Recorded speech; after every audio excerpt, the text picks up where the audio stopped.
Genius academy से next class लेके आया हूँ प्लस 2 की। तो हमने जो लास्ट क्लास में जहां तक पढ़ा था उससे आगे आज हम कंटिन्यू करेंगे। तो लास्ट जो हमारा टॉपिक था वो हमने पढ़ा था, उसके बाद आज का जो हमारा टॉपिक है वो है electric field at ring. Electric field at uniform charge ring, उस पर हम क्या करेंगे, उसको स्टडी करेंगे। और जो लास्ट हमारा टॉपिक था वो था linear volume charge density, volume charge density के बारे में हमने पढ़ा था। तो आज का टॉपिक है हमारा find out electric field at uniformly charge ring. ठीक है, तो बच्चों आज हम क्या करेंगे, इलेक्ट्रिक फील्ड निकालेंगे यूनिफॉर्मली चार्ज्ड रिंग पे। इंपॉर्टेंट आर्टिकल है। तो देखो बच्चों, हमारे पास ये रिंग है, क्लियर। इस पे यूनिफॉर्मली चार्ज इस पे डिस्ट्रीब्यूट करा हुआ है। हमने क्या करा, इसका यहां से लेकर इसके सेंटर तक, ये सेंटर है इसका, हमने इसका सेंटर बोल दिया, दैट इज ओ। यहां पे हमने कोई पी पॉइंट कंसीडर करा, ये पी पॉइंट। यहां से यहां पे हमने कोई स्मॉल एलिमेंट कंसीडर करा, दैट इज इस, ये वायर है, वायर का स्मॉल एलिमेंट होगा डीएल। यहां से इस पॉइंट पे हम क्या निकालेंगे, इलेक्ट्रिक फील्ड निकालेंगे। तो ये वाला डिस्टेंस हमने एक्स ले लिया, क्लियर बच्चों। ये कैपिटल आर और इसको हमने बोल दिया स्मॉल आर डिस्टेंस। अब देखो ये पॉजिटिव साइड इलेक्ट्रिक फील्ड की डायरेक्शन बाहर की तरफ, इस तरफ, क्लियर है। और यहां पे ये किसी एंगल में ब्रेक करेगा, तो यहां पे थीटा है, क्लियर है। तो सिमिलर यहां पे भी एंगल बनेगा थीटा, यहां पे भी स्मॉल एलिमेंट होगा, यहां पे भी ये बाहर की तरफ पॉजिटिव चार्ज जो इलेक्ट्रिक फील्ड, ये क्या गया डीई, ये भी क्या गया डीई। अब यहां पे जो कंपोनेंट आएगा, देखो ये यहां पे थीटा है तो ये बन गया डीई साइन थीटा, और ये भी क्या बन गया डीई साइन थीटा। अब देखो यहां पे जो कंपोनेंट होगा, ये यहां पे एंगल है, ये एंगल है, ये और ये एंगल सेम होंगे, तो ये क्या गया डीई कॉस थीटा, और यहां पे भी क्या गया डीई कॉस थीटा। क्लियर है बच्चे यहां तक। अब देखो ये हमने क्या करा, एक स्फीयर, एक हमने रिंग लिया, उस पर यूनिफॉर्मली चार्ज क्या करा, डिस्ट्रीब्यूट करा, और हमने एक पी पॉइंट लिया, वहां में हमें क्या निकालनी है, इलेक्ट्रिक फील्ड निकालनी है। तो हमने क्या करा कि इलेक्ट्रिक फील्ड अगर स्मॉल एलिमेंट है तो इलेक्ट्रिक फील्ड भी क्या होगी, स्मॉल होगी। फिर हमने किसी एंगल, इसको क्या करा कि इसके जो रिक्टेंगुलर कंपोनेंट में इलेक्ट्रिक फील्ड को ब्रेक कर दिया, मतलब ये थीटा, तो यहाँ पे भी थीटा होगा, तो थीटा के साथ तो क्या आ गया ई कॉस थीटा, और यहाँ पे क्या आ गया ई कॉस थीटा, क्योंकि यहाँ पे भी स्मॉल एलिमेंट होगा, इस साइड भी स्मॉल एलिमेंट है, यहाँ पे भी कोई स्मॉल एलिमेंट ही होगा डीएल हर एक, क्योंकि ये रिंग स्मॉल स्मॉल एलिमेंट से बना होगा, क्लियर। तो देखो बच्चों, अब हम क्या करेंगे, हमें क्या निकालना है, इलेक्ट्रिक फील्ड निकालनी है। हमने बोल दिया now uniformly charge on ring is capital Q. Uniformly charge on a ring is capital Q. Clear है। देखो बच्चों, अब हमें क्या निकालना है, इलेक्ट्रिक फील्ड निकालनी है। तो हमारे पास स्मॉल है तो इलेक्ट्रिक फील्ड भी क्या होगी, स्मॉल होगी। तो हमारे पास क्या फॉर्मूला रहेगा, देखो ई, पहले E DE small electric field आएगी component, DE cos of theta. अब बच्चों this is the equation number first. अब कॉस ऑफ थीटा क्यों आया, देखो E DE sine theta and DE sine theta is cancel to each other due to its symmetry. तो DE sine theta is cancel to each other due to its symmetry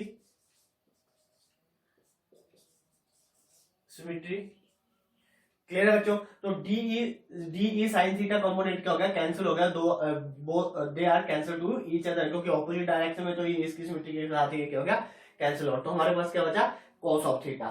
तो देखो E net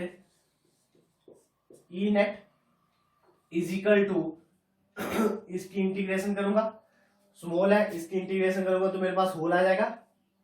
तो देखो हमारे पास DE, अगर electric field निकाले तो हमारे पास क्या होता है, स्मॉल है तो क्या आएगा, के 1/4 pi epsilon not, 1/4 pi epsilon not, charge भी क्या होगा, स्मॉल होगा, डी क्यू।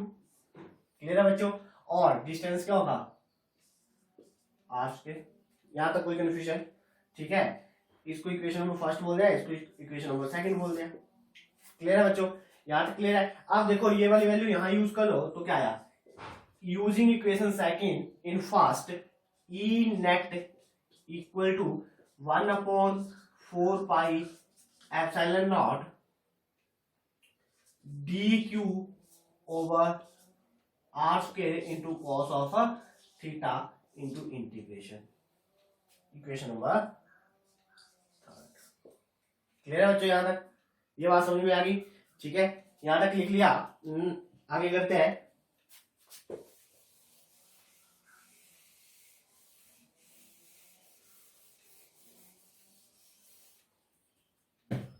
देखो इसको मैं अगर ऐसे लिख लूं, E net 1/4 pi epsilon not is the constant means K, तो इसको लिख दिया integration K D Q over R square into cos of theta.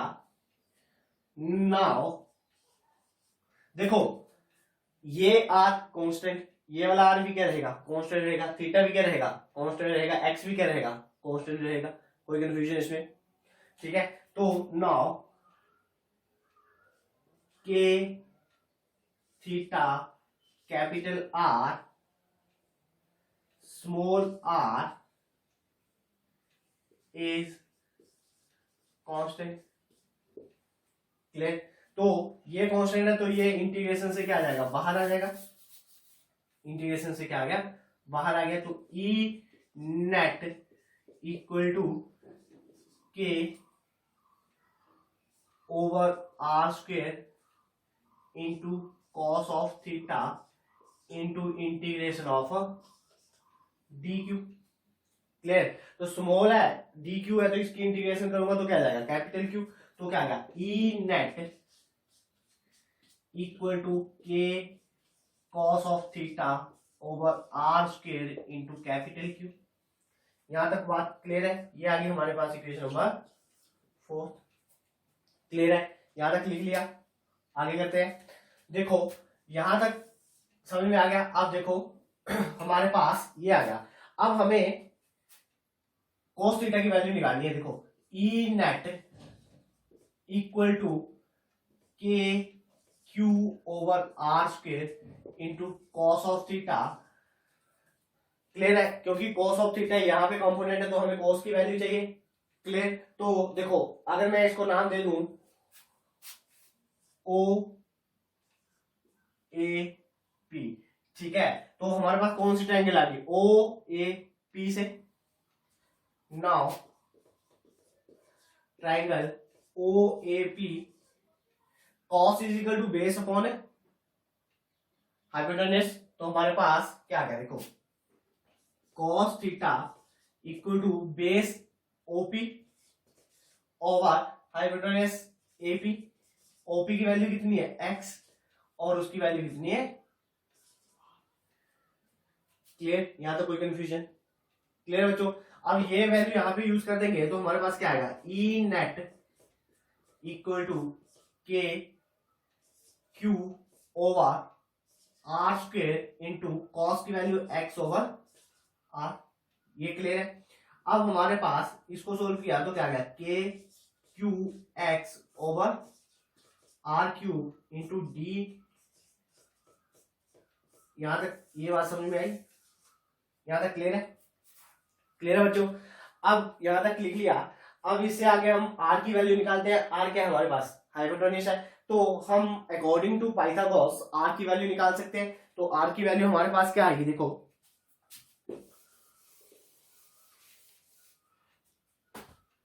Are की वैल्यू हमारे पास क्या आएगी अकॉर्डिंग टू, अगर हम पाइथागोरस थ्योरम लगाए,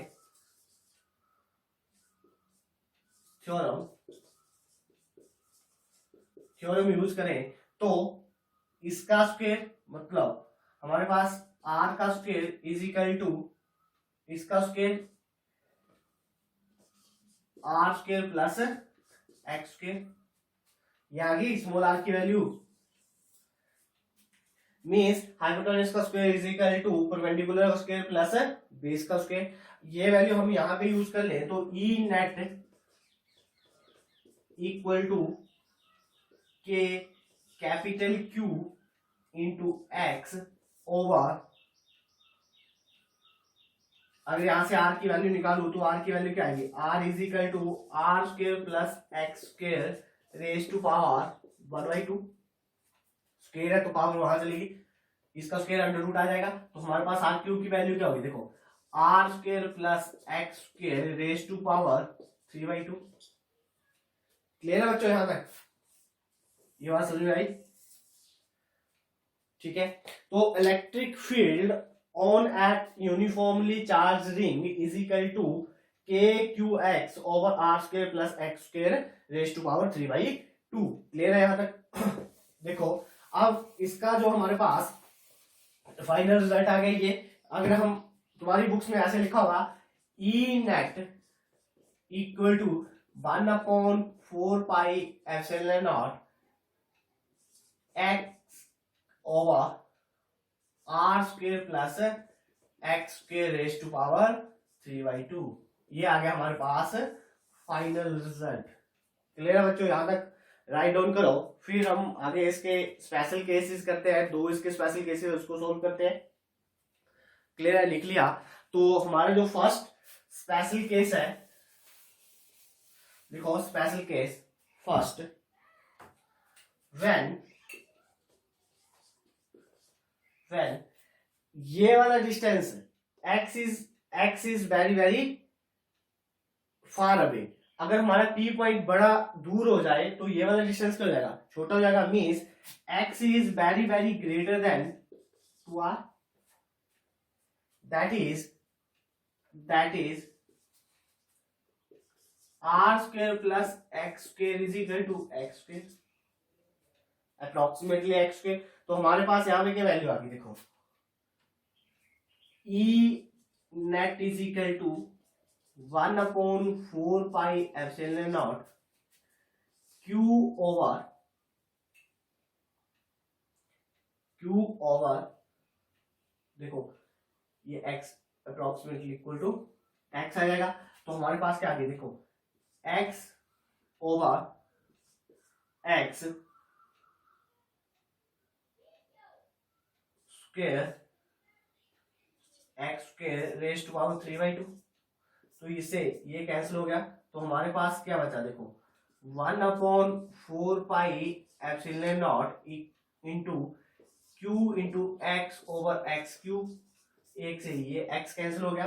तो हमारे पास इलेक्ट्रिक फील्ड क्या आ गई, E net is equal to 1/4 pi epsilon naught into Q over X square. ये आ गया हमारे पास है first case E net. Clear है बच्चों? तो E नेट की वैल्यू हमारे पास क्या आ गई, 1/4 pi epsilon naught Q over X square. Means कि ये जो P पॉइंट है ये बहुत दूर लाइज करे तो हमारा ये वाला डिस्टेंस क्या हो जाएगा, छोटा हो जाएगा। तो मतलब R square plus X square is equal to X square. ठीक है, तो इसकी वैल्यू पुट करके हमारे पास है ये आ गया। अब दूसरा केस, केस सेकंड लिख लिया। अब केस सेकंड में क्या है, when P point lies to O, अगर ये वाला पॉइंट जो है ये यहां पे लाइज कर जाए तो हमारा इलेक्ट्रिक फील्ड क्या हो जाएगा, मींस जो x डिस्टेंस है वो भी किसके इक्वल आ जाएगा, r के इक्वल आ जाएगा। ठीक है, मतलब तो ये वाला डिस्टेंस तो जीरो हो गया, ये वाला डिस्टेंस जीरो हो गया। तो अगर यही डिस्टेंस जीरो हो गया तो हमारे पास इलेक्ट्रिक फील्ड क्या होगी, जीरो होगी। Second case, when P lies at center of ring, ठीक है। अगर P कहाँ लाइज कर गया, सेंटर ऑफ रिंग पे लाइज कर गया, मींस तो हमारे पास जो x अप्रोचेस टू जीरो, तो x किसके इक्वल हो गया, जीरो के इक्वल हो गया, तो electric field E net equal to zero, तो इलेक्ट्रिक फील्ड भी क्या होगी, जीरो होगी। ये बात समझ में आई। अगर ये जीरो तो इलेक्ट्रिक फील्ड भी क्या होगी, जीरो होगी। कोई कंफ्यूजन यहाँ तक क्लियर है बच्चों, ये समझ में आ गया। जहां जिस स्टेप का नहीं पता चला हो वो आप मुझे बता सकते हो, मैं उसको द्वारा यहाँ पे आपके सामने द्वारा फिर प्रूव करूंगा। क्लियर है, ठीक है। नेक्स्ट करते हैं,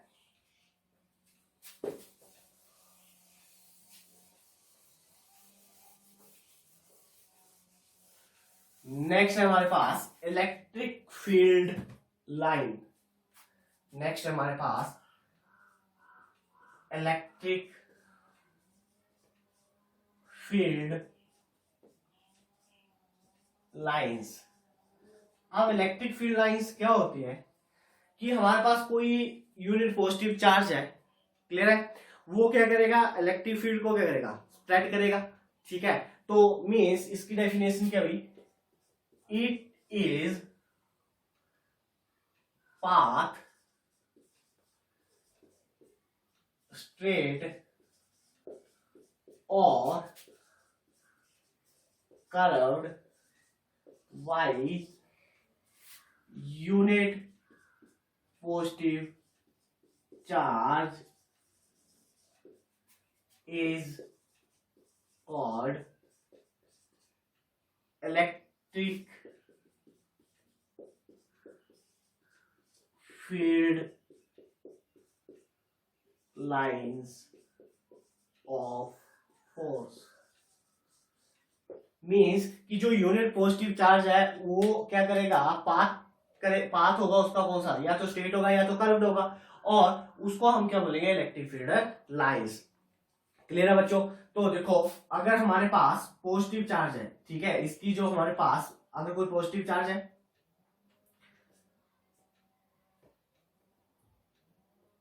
first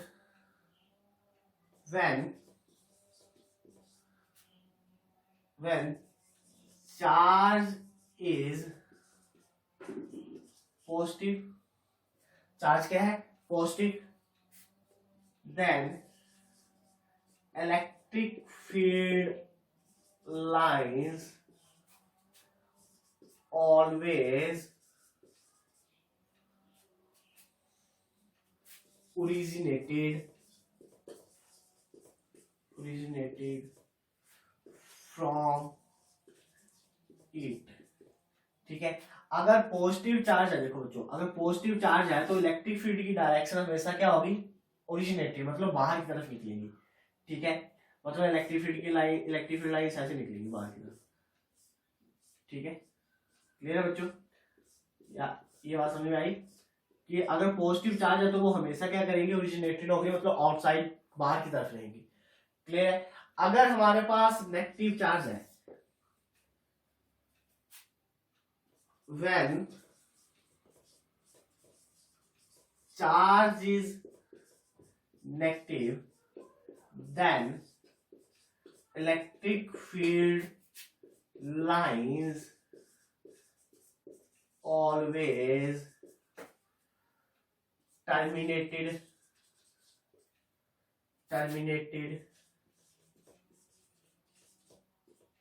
from terminated to it, ठीक है। तो नेगेटिव चार्ज है तो हमारी जो लाइंस है वो क्या होगी, उस नेगेटिव चार्ज पे क्या होगी, खत्म होगी, मींस अंदर की तरफ उसकी डायरेक्शन होगी। मींस देखो ये नेगेटिव चार्ज है तो जो इलेक्ट्रिक फील्ड लाइंस होगी वो कहाँ टर्मिनेट होगी, नेगेटिव चार्ज की तरफ। क्लियर है, क्लियर है बच्चों, यहां तक बात समझ में आई। क्लियर है, ये दोनों बातें समझ में आ गई। अब जो इलेक्ट्रिक फील्ड लाइंस होंगी वो कर्व भी हो सकती है और स्ट्रेट पाथ भी फॉलो कर सकती है, ठीक है। तो हमारे पास अगर हमारे पास देखो बच्चों दो सिमिलर चार्ज है, ठीक है, या दो ऑपोजिट चार्ज है, when two opposite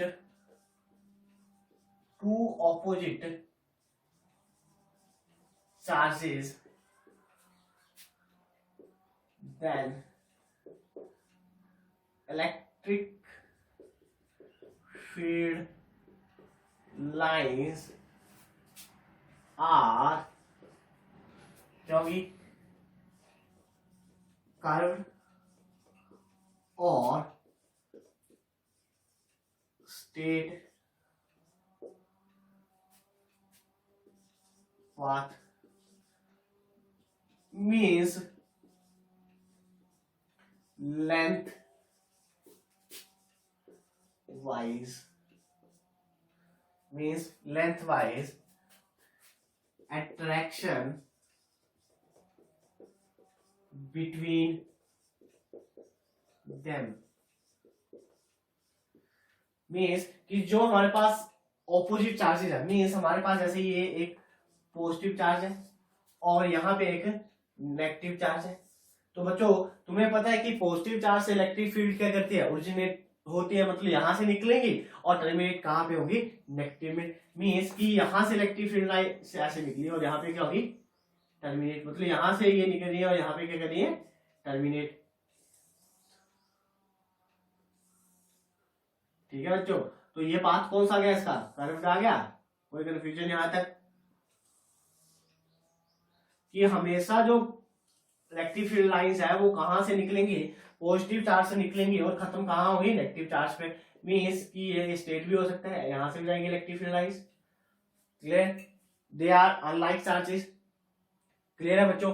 अब इसका अगर हमारे पास दो लाइक चार्जेस है, when two like charges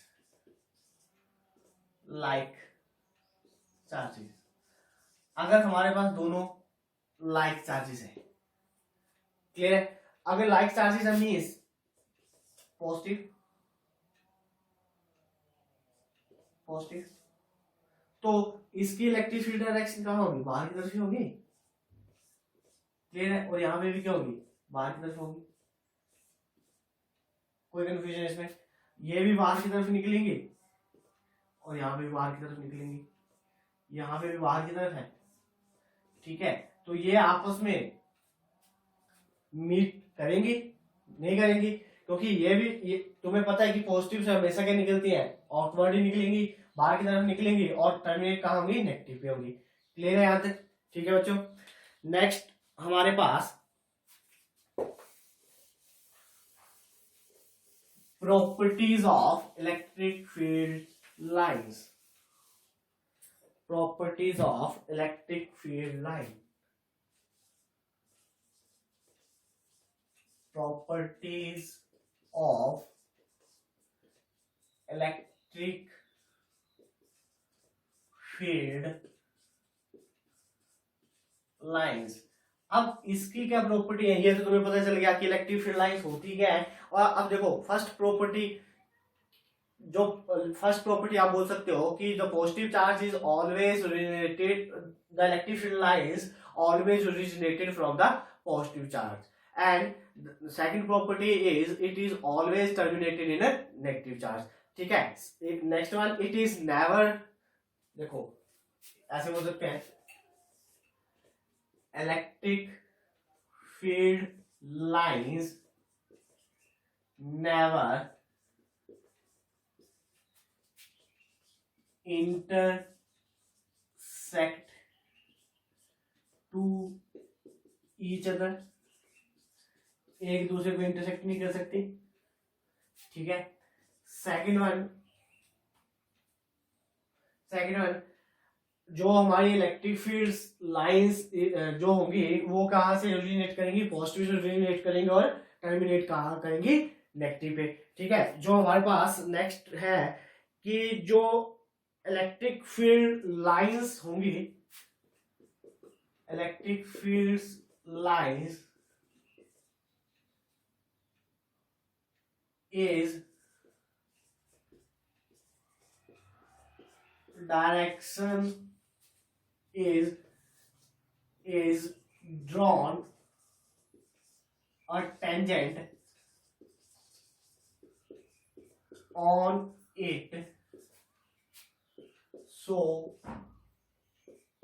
it is the direction of electric field.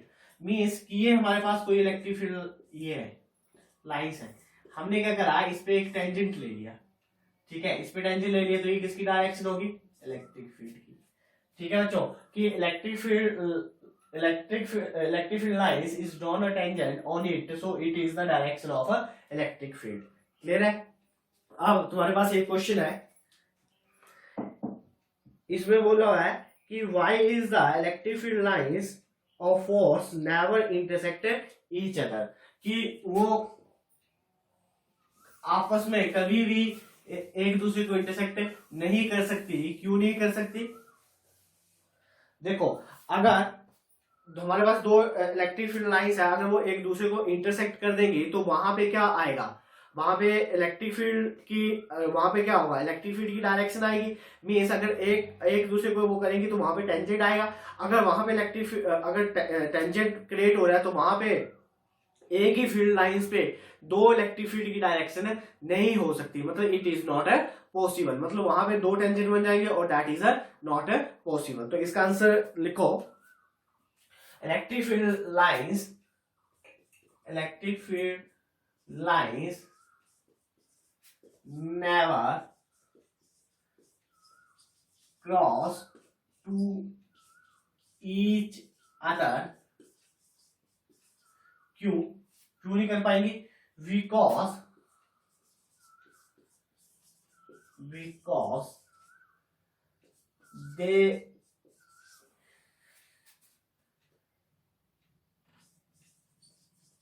cross each other then two direction of electric field at one point,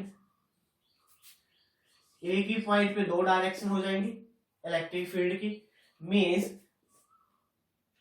to tangents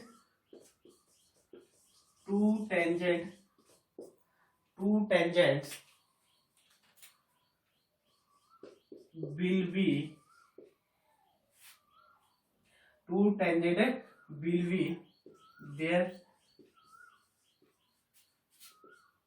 ठीक है, it is not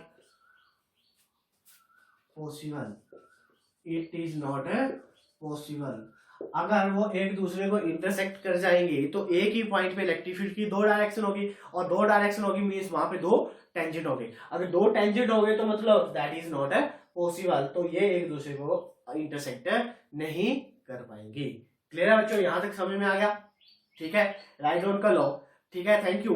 next class में हम करेंगे जो हमारे पास electric dipole क्या होता है। ठीक है, तो इसको पढ़ लेना, जहां पे भी तुम्हें कोई कंफ्यूजन रहेगी उसको मैं द्वारा, फिर अगर तुम मुझे कमेंट सेक्शन में बता दोगे कि सर यहाँ पे कंफ्यूजन है तो मैं उसको द्वारा करवा दूंगा। और हमारे चैनल को जितना सब्सक्राइब और शेयर करोगे उतनी नोटिफिकेशन तुम्हें आती रहेगी, और डेली अपडेट जो नोट्स है वो हमारा टेलीग्राम ग्रुप पे तुम्हें मिलेगा। और जो भी तुम्हारे और स्टूडेंट है, तुम जितना ज्यादा स्टूडेंट को बताओगे, जहां जिस टॉपिक में तुम्हें ज्यादा कंफ्यूजन है वो मैं आपको यहाँ पे करवा दूंगा। ठीक।